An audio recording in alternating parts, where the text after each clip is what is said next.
the consulting happened during the PhD. I think Mhm. 2 years in, I realized, oh wow, I'm very, I'm very bored, and this is very tedious.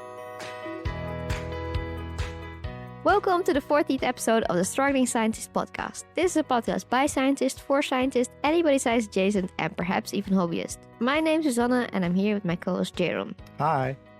Today we have a very interesting episode. We're going to talk about the transition from academia to consulting. And to do this, we have an amazing guest, namely Bryan Quoc, who became a consultant after doing a PhD in food science. So let's start.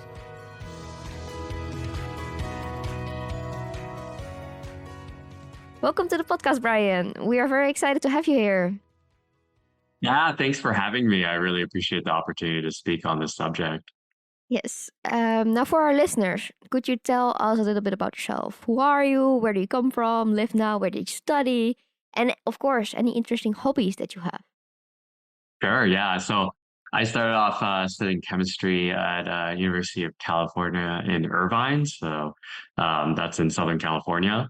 And I completed my bachelor's and master's there. And then I ended up moving to Wisconsin, which is much, much, much colder, to study at the University of Wisconsin-Madison for food science. From there, I left in 2020 to move out to the Washington State in the Pacific Northwest, which is a very beautiful, very lush part of the United States. And I've been loving it ever since. It's kind of my dream location. So I'm very happy to be in the area. As far as hobbies, I'm a big runner. I love to run. I love to cook.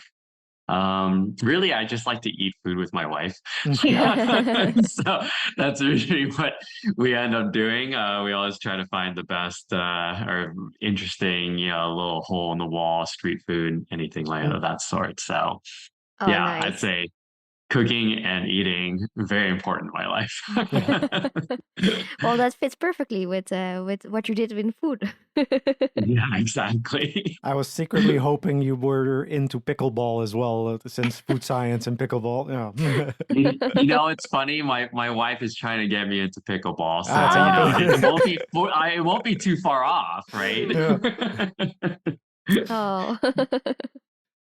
So maybe for both me and Suzanne, but also our audience, I think most people in academia don't really fully understand what it is consultants do or what a day in the life of a consultant looks like. As a consultant, could you maybe highlight that a little bit more for us and our listeners? Sure. Yeah. I mean, I would say that, academia is very focused on, single subject, single like precision experiments, a lot of data. Consulting is like, see your pants, like kind of figure it out, be like one step ahead of your client, essentially. There's a lot of problems and issues in the industry, and no one has the full solution. No one has the full, picture or scope. And I think a lot of it is like problem solving in a way that you're learning at the same time. And I find that I'm always learning something new because, at the end of the day, I only studied so much. Even if you spend 5 years on one topic, I mean, that doesn't mean that you're an expert in by any means in the other parts of an industry. And I think the problems tend to be a lot quicker, right? Like, some things can last for, a couple weeks, projects can last a couple months, but nothing more than that. And then a lot of it is just, it's listening to what your client has to say and, what their issues are. And a lot of it can just be as simple as, connecting them with, a specific lab test or writing a technical document or, doing a little bit of research to determine what is exactly happening to, their product. And the question is like, can you do something to provide value where, the client feels that they can move to the next stage or step of their process. I work with a lot of startups, so that usually ends up looking like maybe they have a prototype or maybe they have some traction in the market and they're running into maybe a food safety issue.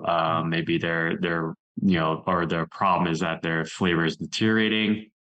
And, I just look up some research literature, do a little, scrolling through some textbooks, and I zone in on that particular issue and problem. And I say, hey, look, this has been solved before. And that's the one thing about consulting, which is really different from academia, is that usually, there's so little information in the industry because everyone has their own secret sauce, so to speak. But no one really has access to the literature. So that's kind of my specialty, is where I can dig into research papers and get that little nugget of wisdom and share it with my clients in a way that they can understand and fully actionize. Okay. Interesting. Yes. So you are, as you said, a food science consultant. What interested you in this topic, and what made you even do a PhD in food science to begin with? Yes, so I had no idea that food sciences existed when I was undergraduate. I really loved chemistry, but for a long time I wasn't sure. I didn't really want to go into pharmaceuticals or, into. I really wasn't that interested in, petrochemicals or a lot of the traditional routes for chemists. So I actually, after I graduated, I decided to walk across the country to kind of reset my brain a little bit. So I spent like 6 months and 2,000 miles walking the country, and during that time, I was really fascinated by the idea that everything was so simple. Like I had to eat, I had to walk, and I had to sleep. And that sort of simplicity reminded me that that's what a lot of people have to do, and that's really there's a lot of basics in the human experience. And when I walked, a lot of people invited me to eat dinner with them into their homes, and it was such a warm experience. That's something I'd never really thought was possible with this sort of walking kind of journey. I met so many people, and I realized that food really connected all of us. So after that, it just became this obsession, and I think I ran into a journal article about flavor chemistry, and I was like, oh wow, there's a whole field called food science, and I didn't even know it. And I think that's when I decided, yeah, I'm gonna go ahead and decide to do that. Okay. Yeah, I actually have a question, but before we get to that question, I actually wanted to ask what made you decide to do this 2,000-mile walk across the United States or across America? Yeah. So before I graduated, my father passed away of a stroke, and so he wasn't necessarily young, but he was young-ish, I and then and then after that, like a series of my uncles passed away on his side of like cardiovascular diseases, heart attacks, and that sort of thing. I just thought, wow, I don't want to like live my life like ending up with a countdown on my head. So something about it was just I always had that dream for some weird reason. I love walking and I love the simplicity of walking. Um, and I really wanted to do something that was like very to the earth. And I thought that would be something that would get my brain out of the laboratory, out of academia, out of, just my regular everyday life. It was a good enough experience to help me kind of figure out what the next steps were. Yeah. And it was after that that you sort of decided or figured out that you wanted to get into consulting? Or what was that? When did you figure that out? It was before the PhD. Oh, yeah, that was all before the PhD. The consulting happened during the PhD. I think 2 years in, I realized, oh wow, I'm very, I'm very bored, and this is very tedious. For what it's worth, I think I came in with an idea of what food science was about, but it ended up being a lot of basic biology and chemistry, which is fine. I mean, I think that's what research ends up being, is eventually fundamental things. But, I really wanted to interact with people a lot more. And so I think probably in the third year, I realized, hey, I probably have enough knowledge to kind of go ahead and do this. So I ended up signing up for a website called Collabtree that does that kind of helps you connect, helps connect scientific consultants um, with clients.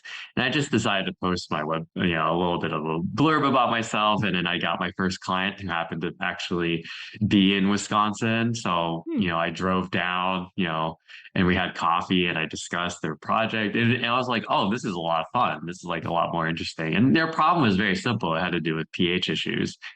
But I realized that most people don't have that kind of expertise or knowledge, where it's like, for someone that has kind of steeped themselves in science for so long, it's very basic, very simple. But, for someone that's trying to run a business, who really has more of a business or marketing background, it could change. It's like a game changer because they don't realize what's possible.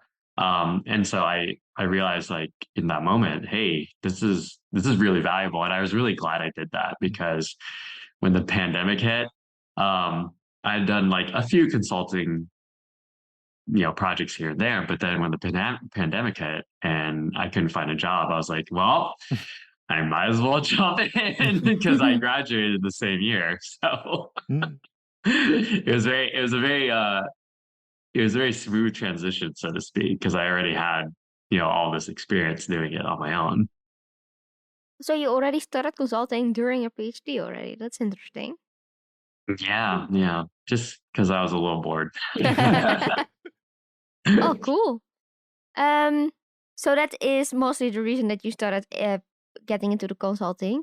And now you have obviously starting your own business. Why did you choose to start by yourself instead of working for an established consultancy firm?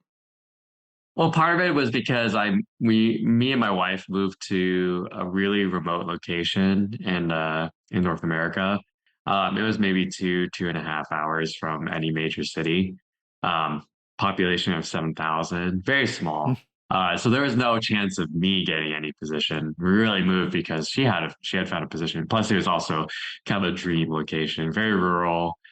There's mountains, ocean, and forests. And so I think it made sense to me. Probably doesn't make a lot of sense to most people. Now that when I talk to a lot of people, I realize, like, most think, okay, maybe I should find a job. But my background is that my parents ran their own businesses. A lot of my family members ran businesses, so somehow I kind of absorbed that as part of my mindset, and it just made sense. I'm very bad at working for someone. I did an internship once during my PhD, and wow, I don't take directions very well. I like to do things better, faster, and more efficiently, and I don't really like to do things the way that someone tells me to. So, it was also kind of a personality thing where I realized that I wouldn't do very well in a normal employment setting. So, and I really like having my own hours. So that ended up kind of being the impetus. And I always knew that that would end up eventually happening down the road. Even if I'd spend 5 or 10 years in a company, I'd probably end up doing this anyway. And so the pandemic really accelerated things because it was a lot easier to get clients. It was really hard to find, skilled professionals in the United States in the food industry who would be willing to work for, part time, because everyone was part of a company. That tends to be the case in the food industry, is that you work for a company. So I just became this sort of outlier, so to speak, and I was able to provide a service that people really needed, but no one could afford like a full-time PhD level food scientist. Like, that was, so I ended up being able to do like something that, they could afford. And then I was able to actually succeed very well at. Oh, that's very cool. Yeah. So obviously, as a food science consultant, you have the technical knowledge, the background, the expertise. But what else about your PhD would you say that actually helped you as well, sort of making that transition? Does it involve a lot of presenting, networking, or anything like that you learned during your PhD for that? Or I mean, if you say like I learned it during my PhD, it's more like I, went ahead and did it myself. It's not that I had any sort of programmatic, built-in training for that. Yeah, I'm actually not a. I like saying this as a PhD guy. I'm not a very good researcher. I don't mean that in the sense that, um, I can't go and do the work. I'm very, I don't do long-term projects very well. So I'd say probably what the PhD taught me is being very resilient and learning to be very methodical in my thinking. But yeah, because I ended up kind of struggling a little bit actually in my PhD, I was looking for other ways to sort of find outlets for what I was capable of doing. So I did a lot of writing. I did a lot of volunteering for association involved with the food industry, Mm-hmm. called the Institute of Food Technologists. And then I ended up getting so involved that I think a publisher reached out to me and was like, "Hey, we would like you to write a book on food science." And I thought, "Okay, why not?" You were And bored this was at anyway. the yeah, it was great because first of all, it allowed me to distract myself from actually writing my dissertation. Oh, we And can so, imagine that so well. Yep. yeah, right. I was like, oh, good. I have a reason to not do this. Yeah. So yeah, so I ended up writing my dissertation parallel to the book, which, in hindsight, maybe not the most recommended pathway, but it was such a good opportunity. And um, yeah, I think just learning how to juggle multiple projects was kind of what I learned in graduate school. And that you end up doing that a lot with consulting is just I have so many projects and they're so different and I'm constantly juggling completely different things, which is a lot of fun for me. I don't know if it works so well for every kind of personality, but I really enjoy it because it allows me to reset my brain for maybe I did something really analytical. Okay, did that for an hour or two. Let's switch to something that's a little more, I get to be on the phone and talk to someone. Okay, I'm tired of doing that. Let's do some marketing, whatever. So that's kind of yeah, so maybe what I did learn from the PhD is I'm not very good at doing one thing over and over again. Not good at all. I do love that your method of procrastinating from the dissertation is basically to write another book. Yes. Yeah, I drove my wife a little crazy on that one because I was during the day I spent like 8 hours on the dissertation, and at night I was spending another 8 hours like editing a book. So Oh, oh, that sounds really hard. yeah, it was fun. It was fun. So you mentioned this one website that you used. What were the resources that you used to help you make the switch to consultants? And was this a one-man DIY project, or did you get some help with this? Yeah, yeah. I think honestly, it really was a one man DIY project. I kind of just put things together, kind of in as fast as I could. So, I was really using a lot of free resources. And, you know, I just incorporated and I just got a business license today. Or so I've been doing this for 2 years and a lot of it is just kind of building things as soon as I need them rather than thinking I need them. And I think that's actually really good because it forces me to be very lean with a lot of my work. Like the website that I use, the hosting is all free. I've done everything free because I don't have a budget. And even now, even though I'm bringing in income and revenue, I'm so used to just doing things probably as bare bones as possible that it helps me kind of keep my overhead really low. So I like that. And even the equipment that I use in the lab that I've built has just been come from leftovers from other projects that I've done. So I've never purchased anything myself, which I think is probably the way to go because a lot of people who in this industry, they don't make the jump because they think, oh, it's going to be expensive, or I'm going to need a lot of equipment, or I need a research space. Honestly, I haven't felt that. I haven't felt the need for any of that. And I don't even think that's true for a lot of scientific fields. I think a lot of it can just be, as long as you have an Excel spreadsheet and Word document, you can do a lot, especially things that are very useful for people in the industry. So I think um, it's probably a good exercise to try to do things as cheaply and as with the fewest resources as possible. I think that I had a lot of opportunities to spend a lot of money, and I really worked hard to not do that because it's very tempting to think that you can solve a lot of your problems just by throwing money at it, or trying to get new resources or spending a lot of time reading. Mhm. At the end of the day, you just have to do it. That's something I learned for myself. Mm. And would you say that's also been the hardest thing to sort of learn and get around constantly, the not having a budget, needing to constantly think creatively about a solution, or is there something else about consulting that has been even harder than that for you? I think it's learning how to uh, deal with clients in a way that you learn quickly whether or not someone's a bad or good client.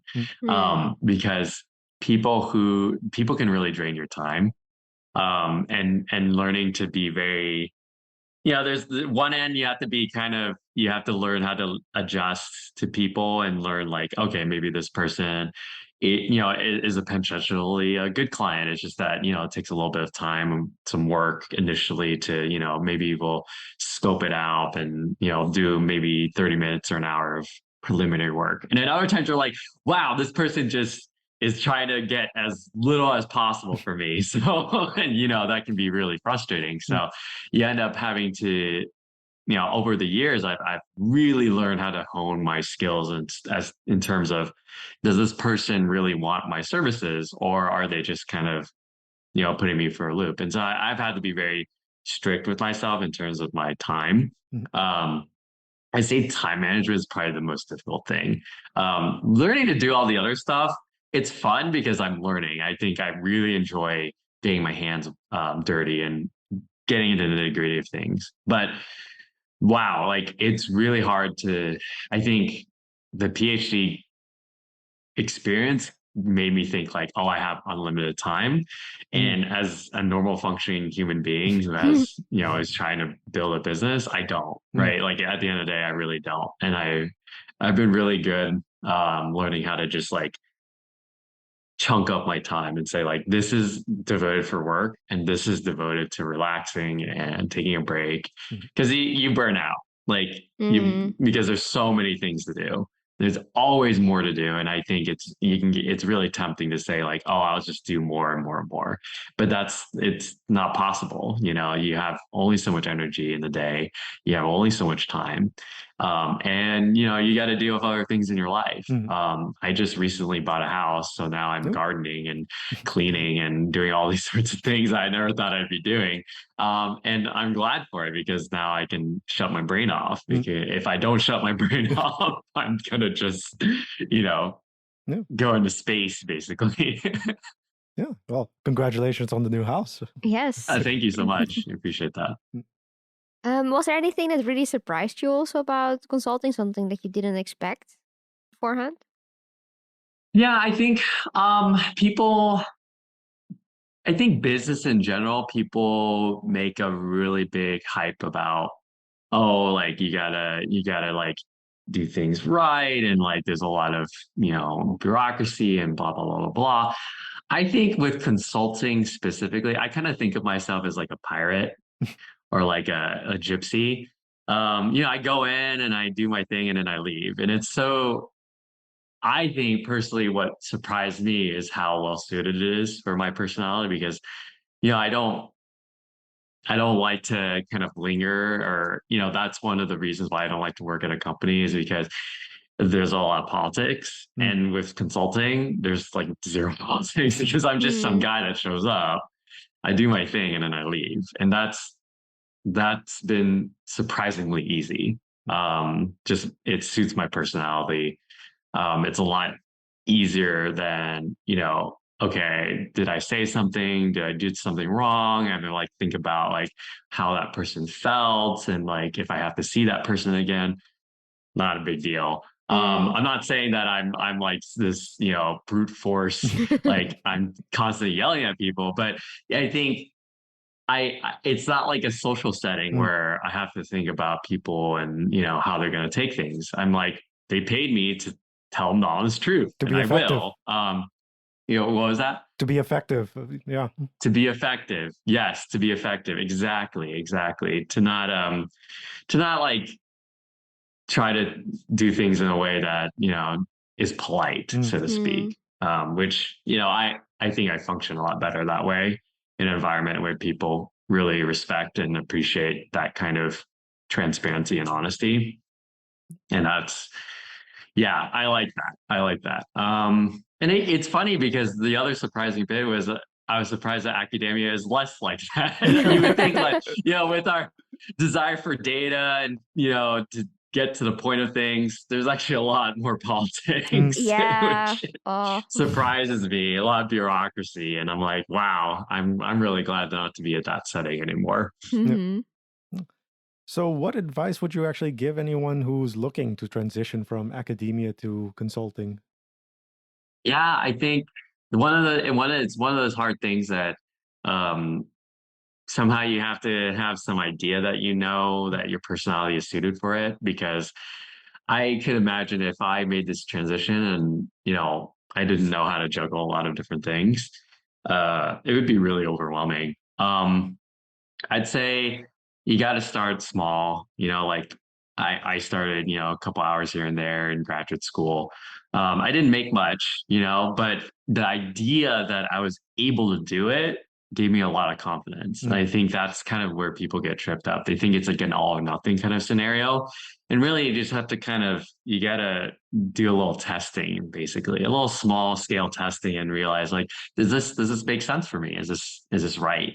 Um, and that could look like just going to a consulting firm, and saying, like, "Hi, I'd like to work for you," and get that experience and learn it in sort of a more controlled and structured setting.